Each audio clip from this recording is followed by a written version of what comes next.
Hi, so this is our last read aloud that we'll be doing. This is called Ruby Finds a Worry. I love this book. This is great for teaching kids about anxiety. So this is by Tom Percival. Let's go ahead and get started. There's Ruby. Ruby finds a worry. Ruby loved being Ruby. She loved to swing up high, and she loved to explore wild, faraway places. Sometimes she even went all the way to the very bottom of the garden. Ruby was perfectly happy until one day she discovered a worry. Here it is right there. It wasn't a very big worry.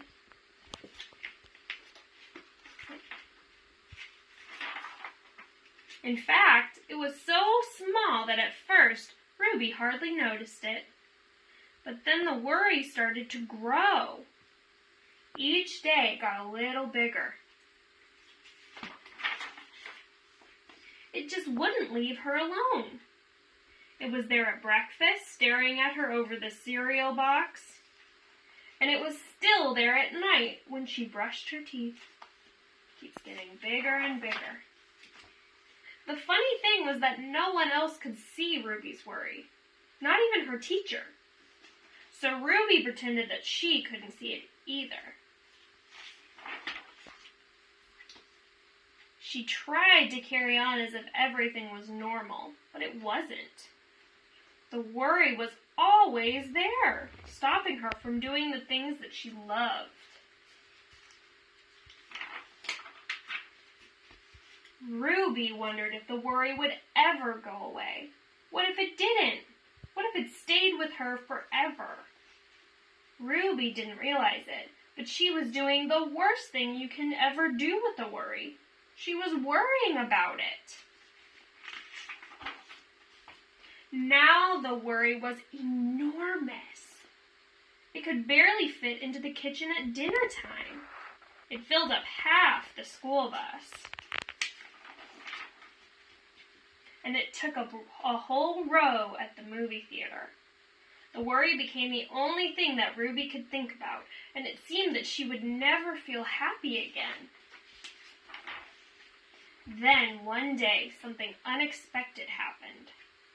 Ruby noticed a boy sitting alone at the park. He looked how she felt, sad. And then she noticed something else, something hovering next to him. Could it be? A worry. This little boy has his own worry, too. It was! Ruby realized that she wasn't the only person with a worry after all. Other people had them, too.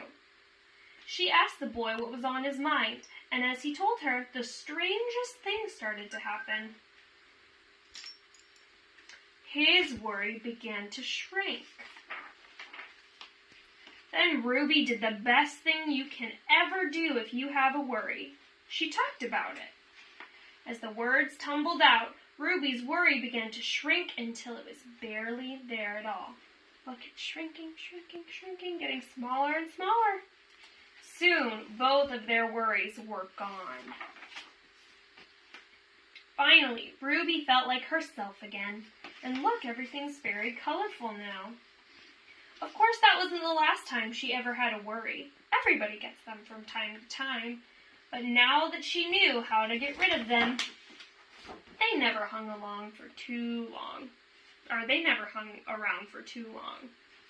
And there's a little worry. The end. So what we're going to do for this one is we have a piece of paper like this.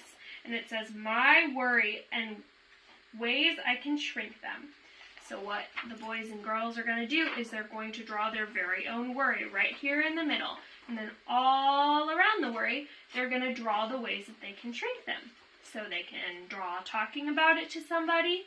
They can draw facing it.